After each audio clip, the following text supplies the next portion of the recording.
മക്കളെ, എല്ലാവർക്കും സൈലത്തിന്റെ മറ്റൊരു മലയാളം ക്ലാസ്സിലേക്ക് സ്വാഗതം. അപ്പൊ ഇന്ന് നമ്മുടെ അടിസ്ഥാന പാഠാവലിയിലെ 3rd യൂണിറ്റ് ആണ്, അവസാനത്തെ യൂണിറ്റ് ആണ് നമ്മൾ പഠിക്കാൻ പോകുന്നത്.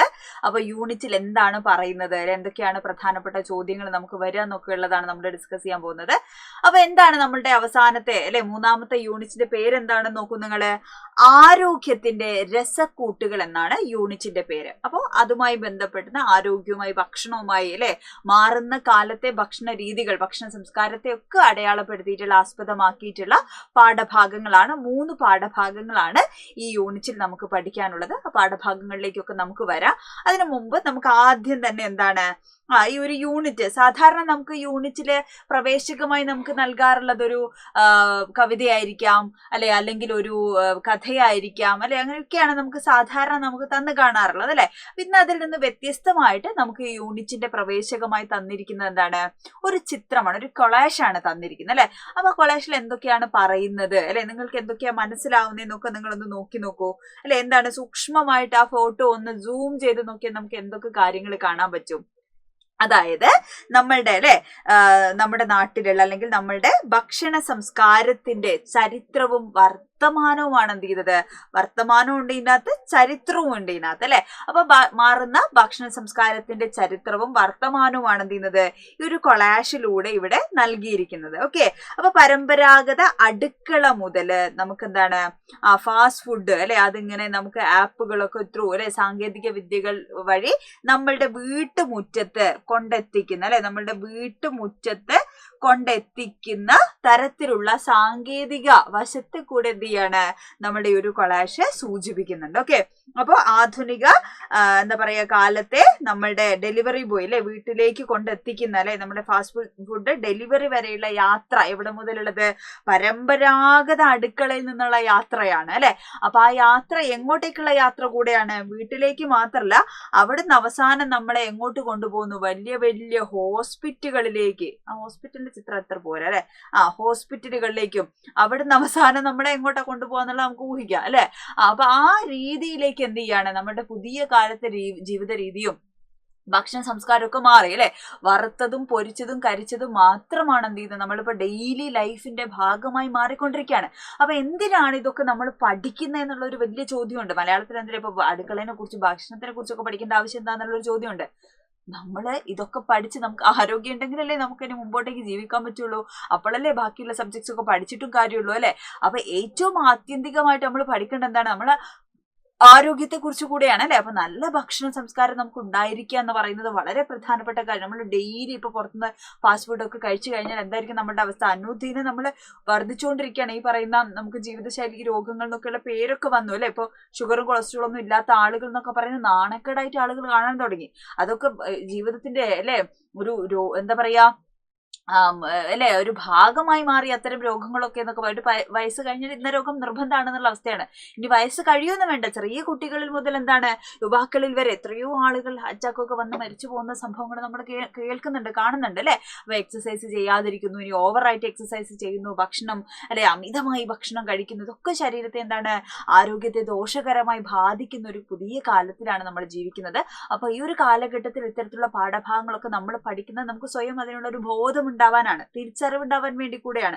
ജീവിതത്തിൽ നാളെ ലോകത്തെ മുൻപോട്ട് കൊണ്ടുപോകേണ്ടത് നമ്മളുടെ തലമുറയാണ് അപ്പൊ നമ്മളാണ് എന്ത് ചെയ്യേണ്ടത്, ഈ പറയുന്ന കാര്യങ്ങളൊക്കെ പഠിക്കേണ്ടത് ഇപ്പൊ വീട്ടിലുണ്ടാക്കി തരുന്ന സാധനങ്ങൾ, ഇപ്പൊ പച്ചക്കറികളാണെങ്കിലും ചേന ചേമ്പ് കായ ഭക്ഷണങ്ങള്, അപ്പൊ അവിലൊക്കെ നനച്ചതൊക്കെ കഴിക്കുക എന്നൊക്കെ പറയുന്നത്. ഇപ്പൊ ഞങ്ങൾ കഴിഞ്ഞ ദിവസം ഇവിടെ ടൗണിൽ ഒരു ദിവസം ചായ കുടിക്കാൻ പോയപ്പോ അവിടെ അവര് നനച്ചതൊക്കെ. അപ്പൊ ഇങ്ങനെ ആലോചിക്കുകയാണ്, വീട്ടിലൊന്നും നമ്മൾ ഒരിക്കലും അത് കുട്ടികൾക്ക് അതൊന്നും കൊടുത്താൽ കഴിക്കില്ല. ഇപ്പൊ അങ്ങനെയുള്ള ഭക്ഷണങ്ങളൊക്കെയാണ് എന്ത് ചെയ്യുന്നത് ആളുകൾ അന്വേഷിച്ച് കഴിച്ചു തുടങ്ങിയത് അപ്പൊ അങ്ങനെയും ഉണ്ട് ആളുകൾ കുറച്ചുകൂടി ഹെൽത്ത് കോൺഷ്യസ് ആയി അസുഖങ്ങളൊക്കെ വരുമ്പോൾ നമ്മൾ അത് ചിന്തിച്ചിട്ട് കാര്യമില്ല.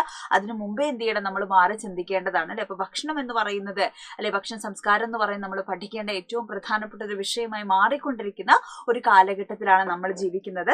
അപ്പൊ നിങ്ങൾ നോക്കൂ, ഈ കൊളാഷിൽ ആദ്യം നമ്മൾ എന്താ കാണുന്നത്, മണ്ണ് കൊണ്ടുള്ള അടുപ്പ്, മണ്ണ് കൊണ്ടുള്ള പാത്രം, വിറകടുപ്പ് വിറകിന്റെ തീ കത്തുന്നു അപ്പൊ ഇങ്ങനെ നമ്മളുടെ അടുപ്പുകളില് മൺപാത്രങ്ങളിൽ നിർമ്മിച്ച ഭക്ഷണമായിരുന്നു ആദ്യകാലത്ത്. ഇപ്പോഴും അങ്ങനെയുള്ള വീടുകളൊക്കെ നമ്മളൊക്കെ വീട്ടിൽ അങ്ങനെയൊക്കെയുള്ള ഭക്ഷണങ്ങൾ ഉണ്ടാക്കുന്നുണ്ട്. എങ്കിലും അവിടുന്ന് എങ്ങോട്ട് മാറി, പിന്നെ നമ്മുടെ ഭക്ഷണം വലിയ ഭക്ഷണ സംസ്കാരത്തിൽ വലിയ മാറ്റം വരുത്തിക്കൊണ്ടാണ് പിന്നീട് ഹോട്ടലിലെ കാണുന്നുള്ളൂ, അതിന്റെ ഇവിടെ ഹോ ഉണ്ട് കേട്ടോ. ഹോട്ടലുകൾ എന്ത് ചെയ്യാണ് വരുന്നത് അല്ലെ, വലിയ മാറ്റം വരുത്തിക്കൊണ്ടാണ് ഹോട്ടലുകൾ പിന്നീട് വരുന്നത് അല്ലെ. ഹോട്ടലുകൾ എന്ത് ചെയ്യുന്നു, നമ്മൾ പണം നൽകി ഭക്ഷണം കഴിക്കുക എന്ന് പറയുന്ന ഒരു രീതി. പണ്ടൊക്കെ നമ്മളിപ്പോ ഒരു ടൗണിലൊക്കെ പോകുന്ന സമയത്ത് നമ്മൾ അകന്ന കുടുംബാണെങ്കിൽ പോലും ആ പ്രദേശത്തുണ്ടെങ്കിൽ നമ്മൾ ആ വീട്ടിൽ പോയിട്ടാണ് ഊണ് കഴിക്കുക. വിഭവസമൃദ്ധമൊന്നും അല്ലെങ്കിൽ ആ വീട്ടിലുള്ള അല്ലെ, നമ്മൾ ചെല്ലുന്ന സമയത്ത് അവിടെയുള്ള ആളുകളുള്ളതൊക്കെ തട്ടിക്കൂട്ടി നമുക്ക് ഉണ്ടായിത്തരുന്നത് അത് കഴിക്കും, നമ്മൾ വരുന്നു. ഇന്ന് ബന്ധങ്ങളും ഇല്ല, ഭക്ഷണങ്ങളും ഇല്ല അല്ലെ. അപ്പൊ നമ്മൾ യാത്ര ചെയ്യുന്ന സമയത്ത് എന്തോരം റെസ്റ്റോറൻറ്റുകളാണ്. അത് അറേബ്യൻ ഉണ്ട്, ചൈനീസ് ഉണ്ട്, ജപ്പാൻ ഉണ്ട്, തനി നാടനുണ്ട്, അടുക്കളയുണ്ട് അല്ലെ. എന്താ വേണ്ട, തട്ടുകട മുതൽ എല്ലാ എന്താ പറയാ തരത്തിലുള്ള ഭക്ഷണവും നമുക്ക് ഓരോ വളവ് കഴിഞ്ഞാൽ എന്താണ് നമുക്ക് ഹോട്ടലുകൾ നമുക്ക് പുതിയ കാലത്ത് കാണാന്നുള്ളതാണ് അല്ലെ. അപ്പൊ ഇങ്ങനെ ഹോട്ടൽ സംസ്കാരം, ഭക്ഷണം അടുക്കളയിൽ നിന്ന് പൈസ കൊടുത്ത് വാങ്ങി കഴിക്കേണ്ട ഒരു അവസ്ഥയിലേക്ക് വന്നത് തന്നെ വലിയ മാറ്റമായിരുന്നു.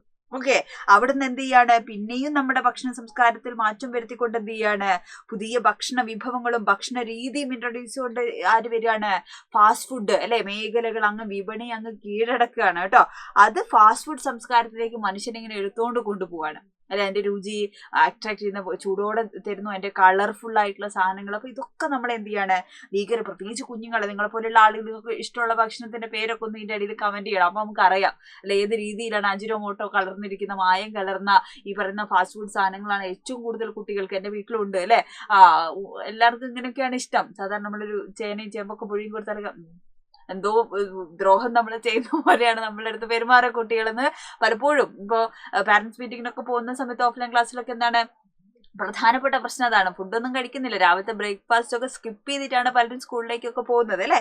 അപ്പൊ അങ്ങനെ പുതിയ കാലത്ത് നമ്മൾ ഏറ്റവും കൂടുതൽ ശ്രദ്ധിക്കേണ്ടതാണ്. അപ്പൊ ഇത്തരത്തിലുള്ള എന്താണ് ഫാസ്റ്റ് ഫുഡുകളൊക്കെ കഴിക്കുന്നത് നമുക്ക് ഭയങ്കര വല്ലപ്പോഴൊക്കെ ഓക്കെ, ഒരു കൊതിക്കൊക്കെ നമുക്ക് കഴിക്കാം. എപ്പോഴും അത് ഡെയിലി ലൈഫിന്റെ ഭാഗമായി കഴിഞ്ഞാൽ എന്ത് ചെയ്യുന്നു, നമ്മൾ ഭീകരമായി ബുദ്ധിമുട്ടുന്നതായിരിക്കും എന്നുള്ളതാണ് ഈ പാഠങ്ങളൊക്കെ നമ്മളെ സൂചിപ്പിക്കുന്നത് കേട്ടോ. പിന്നെ അവിടുന്നും ഒരു പടി കൂടെ കയറി എങ്ങോട്ട് പോയടാ നമ്മളെ ഭക്ഷണ സംസ്കാരം, എവിടത്തേക്ക് പോയി നിങ്ങൾ ആലോചിച്ച് നോക്കൂ.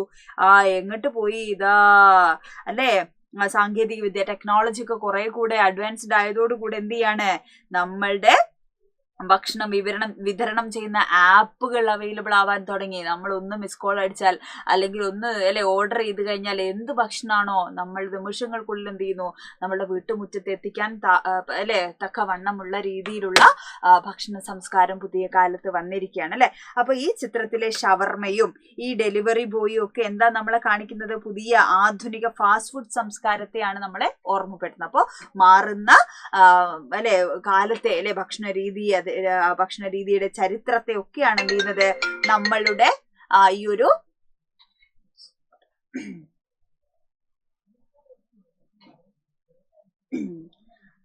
അപ്പോ മാറുന്ന കാലത്തെ ഭക്ഷണ രീതിയും സംസ്കാരവും ചരിത്രവും ഒക്കെയാണ് എന്ത് ചെയ്യുന്നത്, മാറുന്ന കാലത്തെ നമ്മുടെ ഭക്ഷണ രീതി അതിന്റെ ചരിത്രത്തെ അല്ലെ പുതിയ കാലത്തെ ഭക്ഷണ രീതികളൊക്കെയാണ് എന്ത് ചെയ്യുന്നത് ഈ ഒരു കൊളാഷിലൂടെ നമ്മളെ ബോധ്യപ്പെടുത്തുന്നത്, നമുക്ക് മനസ്സിലാക്കാൻ സാധിക്കുന്നത്.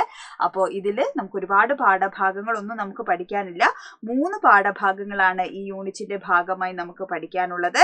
അതിലൊന്ന് അല്പമല്ല ഭുജിക്കുന്നു എന്ന് പറയുന്ന കുഞ്ചൻ നമ്പ്യാരുടെ ഒരു തുള്ളൽ കൃതിയാണ്. അല്പമല്ല ഭുജിക്കുന്നു എന്നാണ് ആ തുള്ളൽ കൃതി, പഞ്ചായത്ത് റോബാക്യാനം എന്ന് പറയുന്ന തുള്ളൽ കൃതിയിലുള്ള ഒരു ഭാഗമാണ്. ഒരു സദ്യവട്ടം, അവിടെ നടക്കുന്ന കുറെ കാര്യങ്ങൾ, അമിതമായി ഭക്ഷണം കഴിക്കുന്ന ആളുകളെ പരിഹസിച്ചുകൊണ്ട് അല്ലെ, ആക്ഷേപഹാസ്യകാരനാണെന്നൊക്കെ നമ്മൾ പഠിച്ചിട്ടുണ്ട്. അങ്ങനെ പരിഹസിച്ചുകൊണ്ടുള്ള ഒരു കവിതയാണ്. അടുത്തത് കിട്ടുമാവൻ എന്ന് പറയുന്ന ഒരു കഥയാണ്. ഓക്കെ, തകഴി എഴുതിയ കഥയാണ്. മറ്റൊന്ന് ഭക്ഷണവും ആരോഗ്യവും എന്ന് പറയുന്ന ഭക്ഷണത്തെ അല്ലെ ആരോഗ്യത്തെയൊക്കെ സംബന്ധിക്കുന്ന ഒരു ലേഖനമാണ് 3ാമത്തെ പാഠഭാഗം. അപ്പൊ ഇങ്ങനെ 3 പാഠഭാഗങ്ങളാണ് ആരോഗ്യത്തിന്റെ രസക്കൂട്ടുകൾ എന്ന് പറയുന്ന യൂണിറ്റിൽ നമുക്ക് പഠിക്കാനുള്ളത്. അപ്പൊ ഈ കൊളാഷ് ഓർത്തു വെക്കുക. എസ്എ പോലെയുള്ള ചോദ്യങ്ങളൊക്കെ നമുക്ക് ഈ പറയുന്ന ഭക്ഷണ രീതി, മാറുന്ന കാലത്തെ ഫുഡിനെ പറ്റിയൊക്കെ നമ്മളോട് ചോദിക്കാവുന്ന ചോദ്യങ്ങളാണ്. അപ്പൊ ബാക്കിയുള്ള പാഠഭാഗങ്ങൾ എന്ത് ചെയ്യണം, നമുക്ക് പഠിക്കണം. ക്രിസ്മസ് എക്സാം ഒക്കെ ഇനി വളരെ കുറച്ച് ദിവസങ്ങളേ ഉള്ളൂ. അപ്പോൾ റിവിഷനൊക്കെ പഠിച്ചു തുടങ്ങുക. അടിപൊളിയായിട്ട് എന്ത് ചെയ്യണം, നമുക്ക് പരീക്ഷയൊക്കെ എഴുതണം. സൂപ്പറായിട്ടിരിക്കുക. All the best.